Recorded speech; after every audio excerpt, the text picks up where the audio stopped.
It's time for the 8-Minute Devotion. The 8-Minute Devotion is a daily message that fills you with hope and encouragement from the Word of God. Here's your host, Pastor Cameron Walcott. Well, hello, and welcome back to the 8-Minute Devotion, our Friday episode, and I'm so glad that you have chosen to join us. So glad that you are here with us today as we bring this week to a close here on the podcast. And we're in our second week of our 3-week series, Christmas for the Hurting. We know Christmas, it's a time of celebration, it's a time of rejoicing, it's a time of remembering Jesus stepped into the world. What an amazing God we serve. But it's also a time when many of us remember good Christmases in the past, times with loved ones, and some of those loved ones are gone. But in the middle of that time, in the middle of that pain, Jesus offers us real peace, real comfort, real power. Christmas for the hurting. He is with you even in your time of pain. And that's what we're going to talk about today, because in Isaiah 9:6, it says, "Unto us a child is born, unto us a son is given, and his name will be called," and the last name is Prince of Peace. He is Sar Shalom, the one who gives peace to his people. And today we're going to talk about how he gives us peace in the middle of storms. I know many of you have gone through storms. Certainly when I lost my firstborn child, unexpectedly, that was a storm, the type of storm you can't even imagine, you can't even fathom. When my father passed just a year later, that was such a storm, and there was such a difficult time for my mother and the whole family. I know what it's like to be in a storm. Well, before I get into how Jesus brings peace, let me ask you this question. Now, it's Christmas time, so here in Michigan, we don't really have them right now, but who likes thunderstorms? You know, in the summer, we get big thunderstorms in Michigan. In winter, we don't really get them. You may be watching in the Philippines, Singapore, someplace that gets Australia this season. You guys are in summer. You get thunderstorms now. But who likes thunderstorms? Many of you might actually say, yeah, I like them. You know, once we get a little bit older, it's interesting to see the lightning. It's interesting to hear the thunder. But let me tell you who does not like thunderstorms. Children. Children hate thunderstorms. And, my daughter Anna is she actually turns 10 tomorrow. So please wish Anna a happy birthday. But Anna turns 10 tomorrow, but she still hates thunderstorms. You know, she hates the noise. She hates the unpredictability. When is the thunder going to boom? And all of my kids, Caleb and Evan, when they were young, they were exactly the same. They don't like the thunderstorms. They don't like the noise. I've never had pets, but from what I've heard, pets hate thunderstorms. It causes a lack of peace in the whole house when the dogs are barking and everything else. You know who else wouldn't like thunderstorms? Some of us may say now that we live in modern, nice, big, sturdy houses. We might say, yeah, I like a good thunderstorm. Well, you know when we wouldn't like one? If we didn't have a home. If we were not inside our nice homes, we would not like thunderstorms no matter how old we are. And I tell you, one time you definitely would not like a thunderstorm would be if you were on a boat, alone on the boat, without modern equipment, on the boat trying to fish.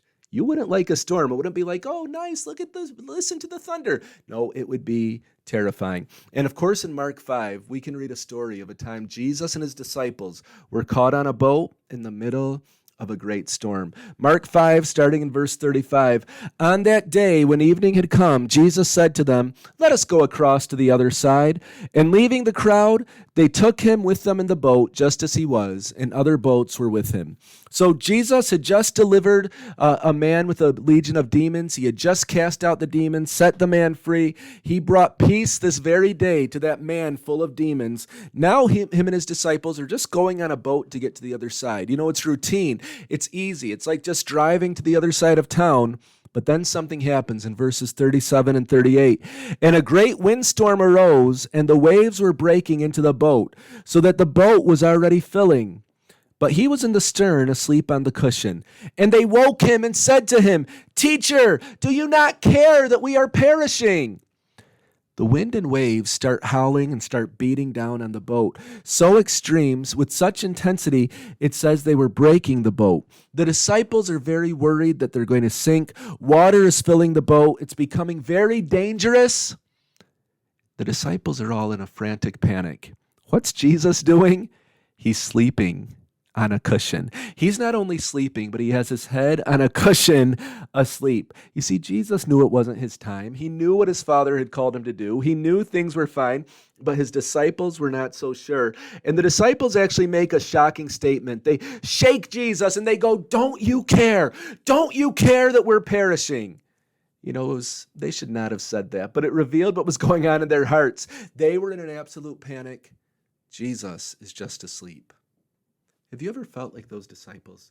You are walking through the greatest pain of your life. You're walking through the greatest fear of your life. Maybe some of you watching right now, you're going through economic anxiety and you don't know where the paycheck's going to come to get food for the next day. You don't know how you're going to pay for your house. You don't know how you're going to provide for your kids. You're in such panic. Maybe some of you, it's a health issue and you just don't know how you're going to make it. You don't know if you're going to get better. You don't know what's going to happen to your child and his or her health issue.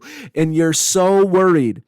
And you see Jesus sitting on his throne and he doesn't seem worried. And you want to shake him and you say, "Jesus, don't you know I'm hurting? Jesus, don't you know I'm in grief? Jesus, don't you know I'm in fear?" That's what the disciples said. And of course, when we see them do it, we can so easily say, "Oh, guys, that was so foolish. You shouldn't have said that. You should never say that to Jesus." And they shouldn't have. But sometimes we may do the same. We may not actually say it, but we may be seeing it. We may be feeling it. We may be thinking it. What did Jesus do when the disciples woke him up? Verse 39, "And he awoke and rebuked the wind and said to the sea, 'Peace, be still.' And the wind ceased and there was a great calm. He said to them, 'Why are you so afraid? Have you still no faith?' And they were filled with great fear and said to one another, 'Who then is this that even the wind and the sea obey him?'" Jesus rebuked the wind. He calmed the storm and he put an end to the storm. Notice what he also did to the disciples. He said, "Hey, do you still have such little faith?" He gently reprimanded them. It's like the way you would talk to a child. "Don't you understand what I'm doing? Don't you understand who I am?" You see, Jesus was able to sleep because he knew God's plan on his life. He was living on mission, so he had no fear. And he just asked the disciples, have faith. And I believe if you're going through a dark time, difficult time, and you've been thinking, "Jesus, why don't you see me? Jesus, why don't you care?" He would remind you today, why do you have such little faith? I'm with you. I'm here to comfort you. I'm here to walk with you. He's not here to scold you in the sense of like, "You terrible follower, I'm rejecting you." But he is here to teach you and to reprimand you gently and say, "Hey, keep your eyes on me. In the middle of this health problem, in the middle of this economic problem, in the middle of this grief, don't think I'm not with you. I am with you. I will calm the storm at the right time. I will deliver you at the right time. Keep your eyes on me. I am with you. Keep your faith in me." Jesus gives peace in any storm. Thank you for watching. We'll be back next week on the 8-Minute Devotion. Thank you for listening to the 8-Minute Devotion. Please subscribe, rate, and review the podcast wherever you listen to or watch it. And email us at the8minutedevotion@gmail.com with any questions or comments. May God bless you